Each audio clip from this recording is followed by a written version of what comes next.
Bueno, entonces vamos a pasar al siguiente orador, entonces.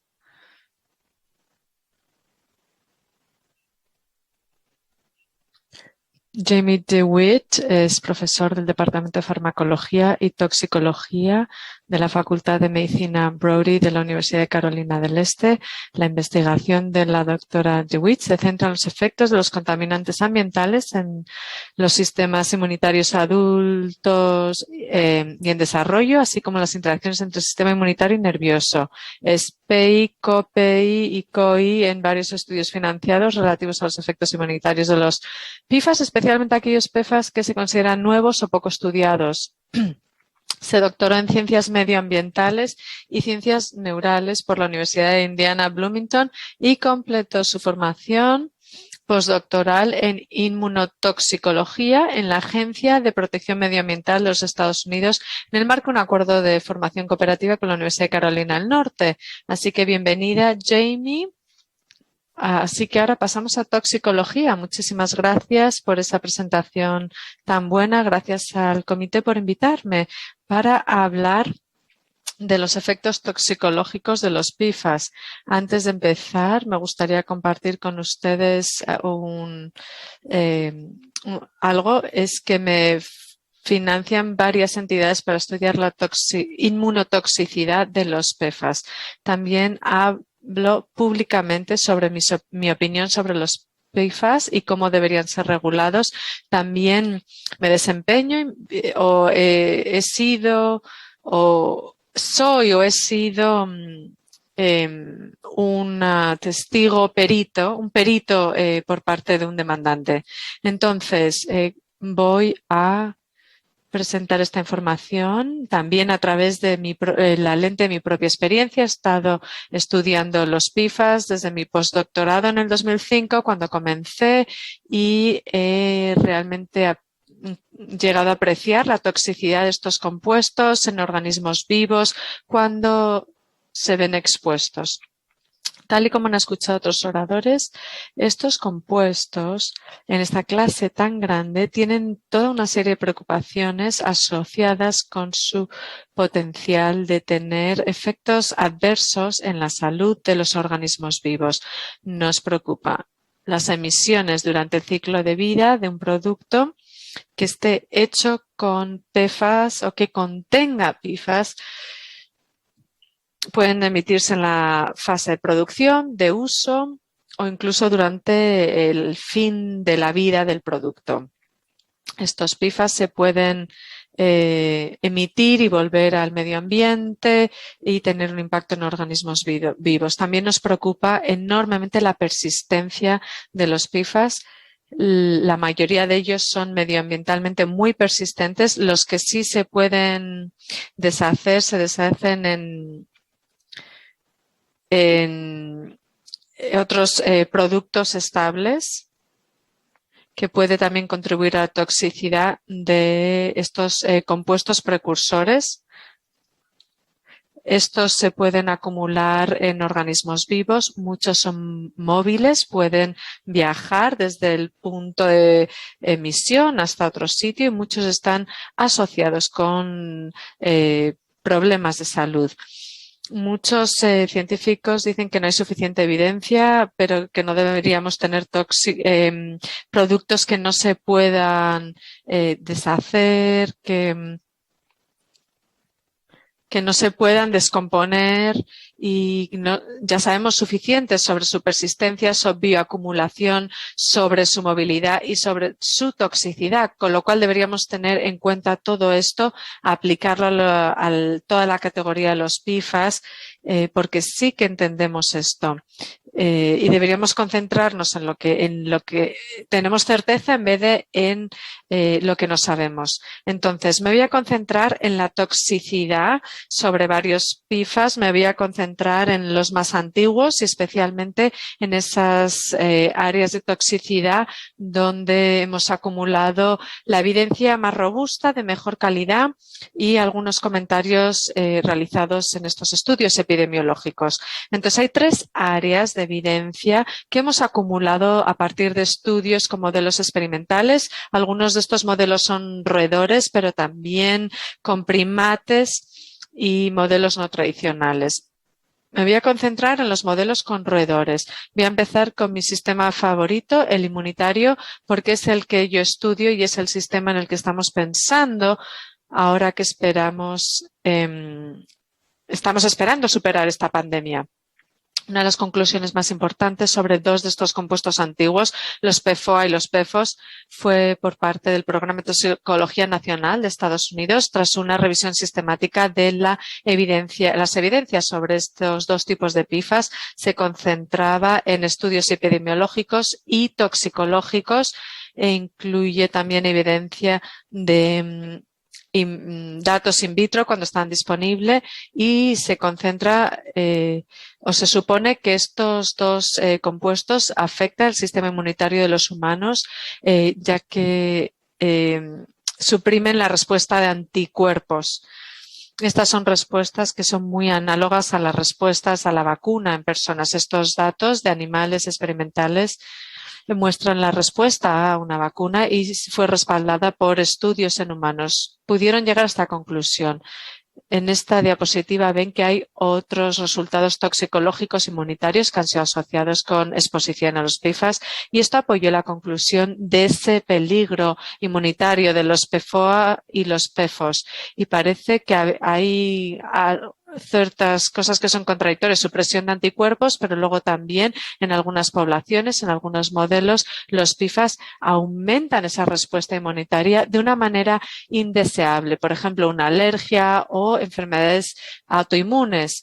Estos datos indican que el sistema inmunitario es objetivo de exposición de los PFAS y cuando pensamos en la respuesta de los anticuerpos vemos una disminución en los anticuerpos con antígenos específicos utilizados en animales tipo, por ejemplo,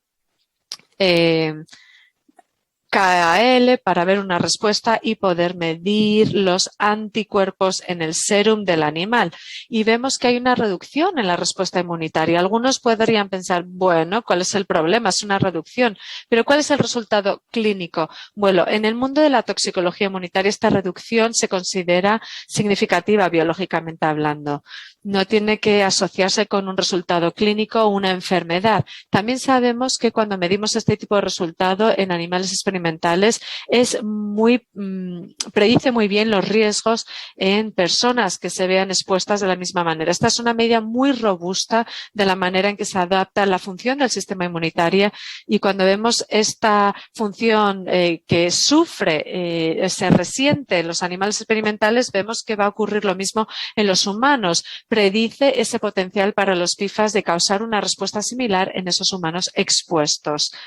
Este es el tipo de dato que nadie quiere ver en una presentación porque todo el mundo dice, ay, no ponga atención a las cifras, pero yo quiero que las miren. Las dos cifras. En la izquierda son PFOAs y en la derecha PFOS.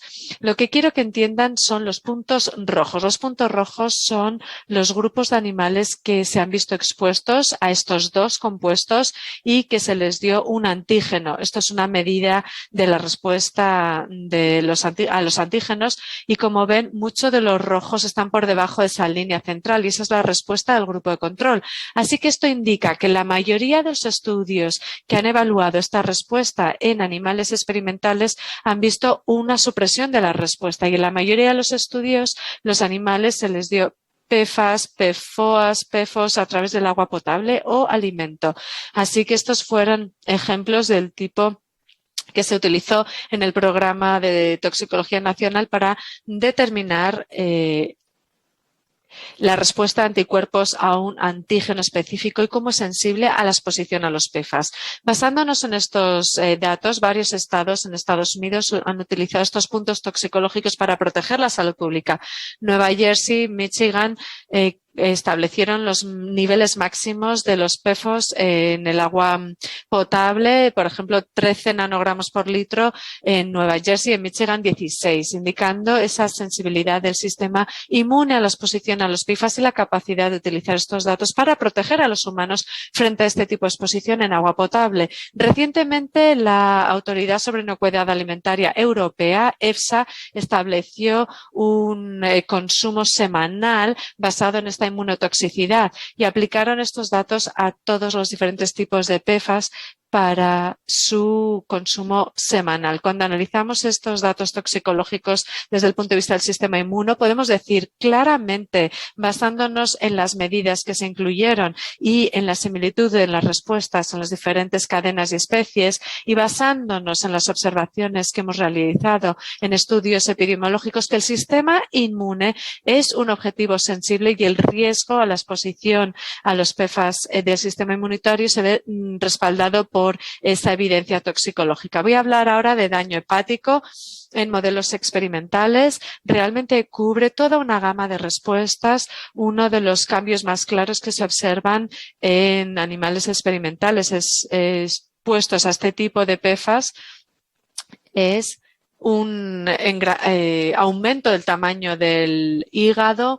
Vemos cambio en las enzimas hepáticas que indican daño hepático y con exposición continua estos cambios en el hígado puede progresar a adenomas. Estos son efectos muy conocidos de los PFAS de cadena larga. Lo hemos visto en diferentes modelos con roedores y primates, y en mi laboratorio vemos también aumento del peso del hígado, con nuevos PFAS descubiertos aquí en Carolina del Norte, en el río que hemos analizado. Cuando vemos cambios en el hígado, vemos diferentes cambios debido a la exposición a PFAS. El peso hepático aumenta claramente. Vemos aumentos claros en ese peso. Cuando se aumenta la dosis de los PFAS, vemos aumentos también en el número de células, el tamaño de las células. Una de las enzimas que parece aumentar es la proliferación de peroxisoma y afecta al metabolismo, oxidación. También vemos cambios tipo necrosis hepática y disrupciones en el metabolismo de lípidos y acumulación de grasa en el hígado. Estos estudios indican que el hígado es un objetivo, la exposición de los PFAS. Algunos mecanismos identificados en los estudios, habiendo hecho perfiles hepáticos, proteicos, etcétera, muestran que algunos de los cambios en el hígado han sido asociados con activación de muchos tipos de receptores nucleares. Vemos que puede haber interferencias con cómo se pegan a diferentes proteínas que pueden afectar a procesos biológicos, y algunos de estos cambios pueden redundar en otro tipo de fallos metabólicos, pero también hay citotoxicidad. Algunos PFAS pueden redundar en necrosis y otros cambios en las células. Así que en cuanto a mecanismos tenemos información muy buena de estudios sobre hígados y perfil hepático, porque el cambio en el hígado es un efecto muy robusto que está ocurriendo claramente tras este tipo de exposición. En cuestión de la PPAR, quería dar un ejemplo y aquí quería dar la respuesta en el incremento y el peso de los hígados de acuerdo con la exposición a PFOA. Y aquí vamos a ver la proliferación de peroxisomal. Y este estudio se publicó en 2006 y esta información es del Instituto de Calidad de Agua de Nueva Jersey en lo que se refiere a la protección del agua potable. Y esta es un área de la toxicología de PFAS que se ha utilizado en varios estudios. La activación de estas tienen un efecto sobre la proliferación de peroxisoma. Y algunos estudios indican que la activación del PEPAR no es una forma de activar también incremento hepático en humanos, pero sí tenemos PEPAR alfa y sí tiene un sistema operativo en los cuerpos humanos, pero no a lo mejor no llevan a un cáncer hepático. En otros casos pueden llevar a cambios en el hígado en los seres humanos. En los resultados del hígado se ha utilizado también para proteger el agua potable. En el caso de Nueva Jersey, New Hampshire, Nueva York, tienen datos en lo que se refiere a la PFOA en agua potable que se basan en el aumento del peso del hígado. Tenemos este estudio que se publicó en 2020 y estos incrementos o aumento de peso del hígado fue la forma en la que se estableció niveles y dosis. En este caso se indicaba en una exposición de PFOA que llevaba a un aumento del peso del hígado debido al consumo de agua potable en estos 3 estados. Y brevemente voy a hablar de defectos de nacimiento y otras enfermedades. Como saben, la EPA de Estados Unidos tiene un nivel de alerta para PFOA y PFOS, tiene un nivel de 13 partículas por billón y esto se ha diseñado para proveer protección a las poblaciones vulnerables o sensibles, como pueden ser los niños lactantes. Y debido a los datos epidemiológicos, se ha determinado que algunos organismos son más sensibles a la exposición de PFOA y PFOS y han desarrollado estas directrices para proteger a esta población en lo que se refiere a daños al desarrollo. Los datos que utilizó la EPA se basaron en un estudio con ratones que llevó a cabo con efectos sobre el desarrollo de la pubertad en los machos y que se adelantó y en los animales, en las hembras también hubo daños sobre las articulaciones, hubo un incremento del peso en los fetos que fueron expuestos a las PFOA durante su tiempo en útero. Y esto también se ha tratado que otros compuestos como el gen X han tenido como resultado cambios en desarrollo de los roedores, especialmente aquellos que se han puesto expuestos a través del agua potable.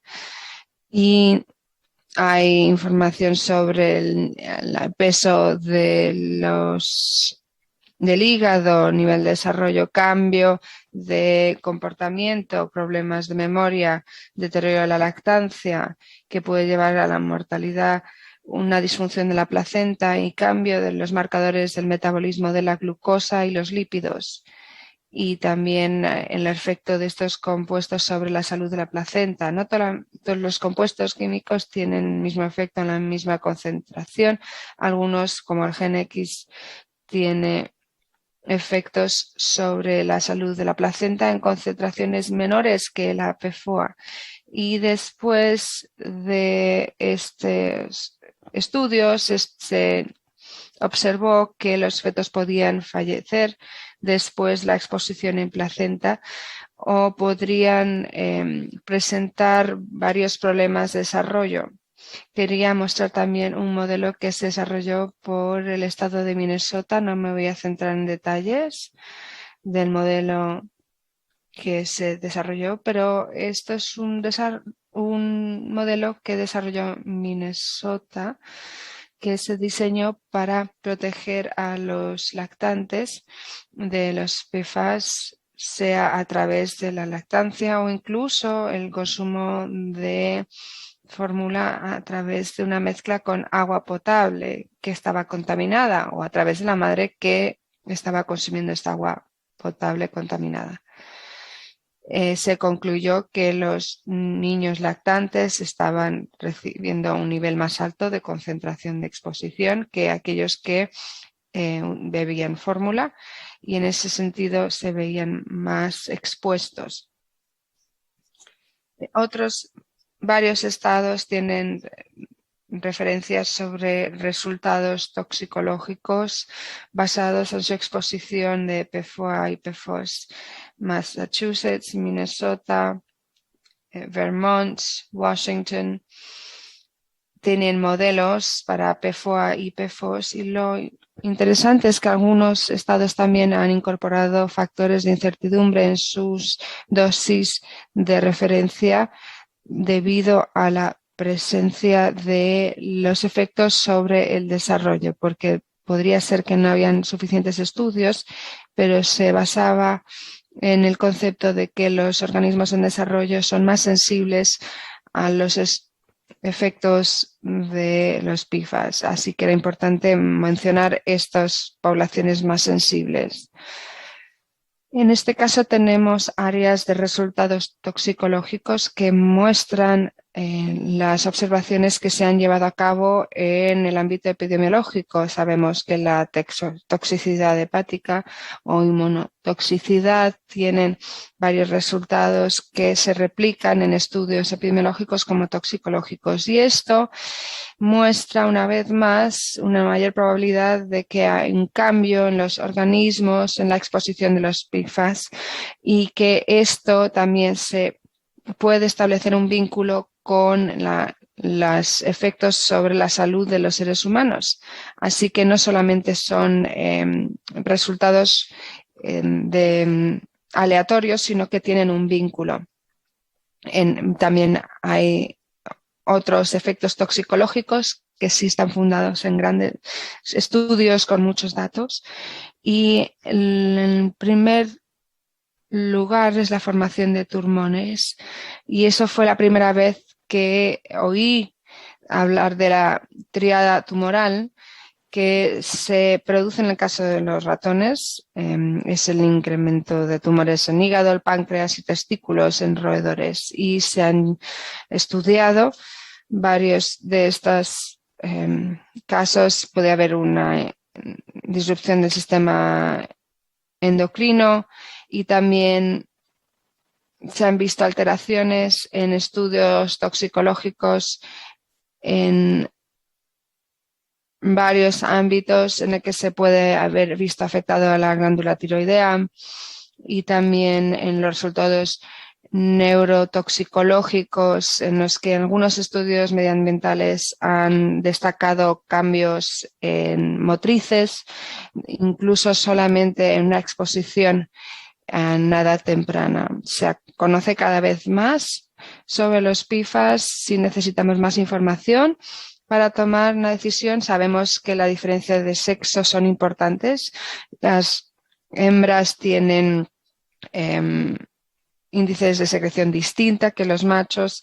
Hemos visto también diferencias a nivel hormonal y diferencias relacionadas con los receptores o a nivel del hígado. En las especies cambia distinto. Sabemos que los ratones también segregan estas hormonas de una forma más rápida. Estamos basándonos en la información de los roedores para determinar directrices para los seres humanos. Hay que tener eso en cuenta también. Hay muchos modelos para poder entender las diferencias entre roedores y los seres humanos, y como enfermedades comórbidas también son importantes, como por ejemplo las personas que tienen una enfermedad hepática o un tipo de cáncer. Lo que les pasa en sus cuerpos puede ser distinto en términos de resultados que una persona que no tenga esta condición, y tienen que también tratarse en los modelos toxicológicos. Los efectos de las mezclas también son importantes. En los últimos estudios de la EPA demuestran que cuando se combinan compuestos, el efecto sobre el desarrollo son distintos. Puede que el efecto sea más profundo que en el caso de compuestos o una exposición a un solo compuesto. Y lo que se mostró es que la investigación translacional va a ser fundamental para mejorar las estrategias de evaluación del riesgo de los PFAS. En este sentido, todos tenemos que trabajar de forma conjunta para responder a estas preguntas que quedan pendientes en lo que se refiere a los PFAS, para poder generar unas medidas que puedan proteger la salud pública y reducir la exposición. Aquí tengo un resumen que voy a dejar en la pantalla. Tengo también referencias para mi última diapositiva y quería destacar solamente unos puntos, ahora que tengo un poquito más de tiempo. Los PFAS son inertes, no son reactivas en el término tradicional, pero sí tienen interacciones que perturban la fisiología y pueden provocar resultados adversos para la salud, como pueden ser enfermedades crónicas u otro tipo de resultados. También tenemos que entender los mecanismos de acción que pueden ser distintos dependiendo del tejido. Que habría la posibilidad de considerar distintos casos. Sabemos que la disfunción metabólica se puede producir en distintos tejidos, pero podríamos centrarnos en los parámetros metabólicos que se ven perturbados en el tejido debido a la exposición a los PFAS. Pero también tenemos que entender los resultados de estas mezclas de PFAS. La exposición de PFAS no se hace con un compuesto de forma aislada. Estas son mis referencias. Estoy terminando justo a tiempo y estoy abierta a cualquier tipo de pregunta y también continuar con nuestras reflexiones. Muchísimas gracias, Jamie. Nos diste mucha información. Y tenía una pregunta que se refiere a lo que mencionó David Salvage, en el que la mayoría de las pruebas relacionadas con la salud de los seres humanos, ¿hay modelos con animales que puedan responder a estas preguntas? Toxicología es buena cuando se trata de hablar de la salud humana, pero en otros casos no. Hay unas observaciones que se hacen en epidemiología que no se pueden demostrar a través de modelos con animales. Supongo que hablan del colesterol. No era ningún caso específico, simplemente quería escuchar su opinión. Por ejemplo, pues el colesterol es un área en el que vemos un aumento de niveles de colesterol en la población humana y los modelos de los animales vemos una reducción del colesterol y triglicéridos, lo que se produce a nivel del organismo del ser humano va a una dirección contraria que lo que vemos con los animales. Mi opinión es que puede que el efecto sea inverso, pero sí estamos viendo una perturbación de esos organismos que están relacionados con el metabolismo de los lípidos.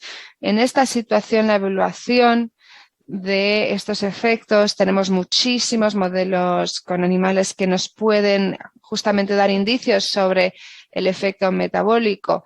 Si nos centramos en el efecto en vez del resultado final, será más fácil entender qué tipo de moléculas están afectando ese resultado. En lo que se refiere a la toxicología inmunitaria, no tenemos muchos modelos in vitro que sean buenos. Es muy difícil poder hacer pruebas con PFAS en este tipo de ámbito de toxicidad. Así que es difícil tener respuestas a nivel de modelo de toxicología.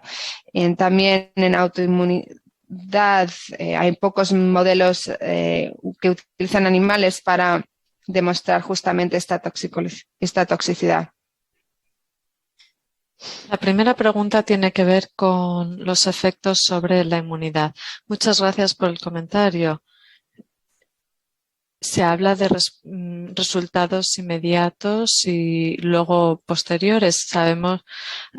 Usted ha dicho que sabe que esta cantidad es significativa y simplemente quería asegurarme de que había estudios clínicos que dicen que esa diferencia en la función inmunológica medida por la exposición a PFAS se traduce directamente en aumento de enfermedades o reducción de eficacia de a vacunas. Hay tantas cosas que tienen un impacto en la eficacia de vacunas, ya que yo he trabajado en eso en el pasado. Simplemente quería asegurarme de que ese vínculo está claro y no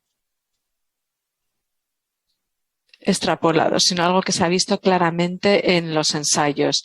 En cuanto a cómo evaluamos la respuesta a anticuerpos en animales experimentales, en algunas de las guías que están disponibles a través de diferentes agencias, cualquier respuesta que difiere de una respuesta de control se considera biológicamente significativa. Ciertamente, aplicamos enfoques estadísticos para informar de estas diferencias estadísticas, pero en cuanto a la producción de anticuerpos, si se ve afectada, se considera una afectación biológicamente significativa y al aplicar esos datos a los humanos haciendo preguntas sobre respuestas a vacunas, no necesariamente tenemos que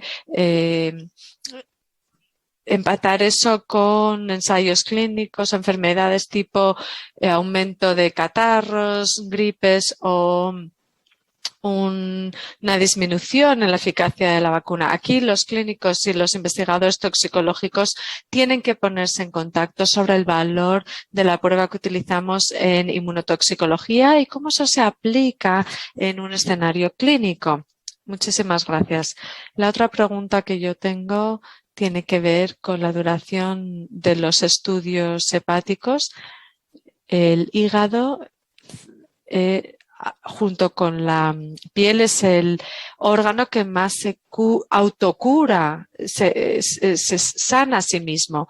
Entonces, en una cirrosis, incluso el hígado sana por sí solo, y lo hemos visto a través de muchos estudios. Así que me estoy preguntando, sé que actúan lentamente, pero mi expectativa es que si bajan poco a poco, luego la función hepática se va a normalizar.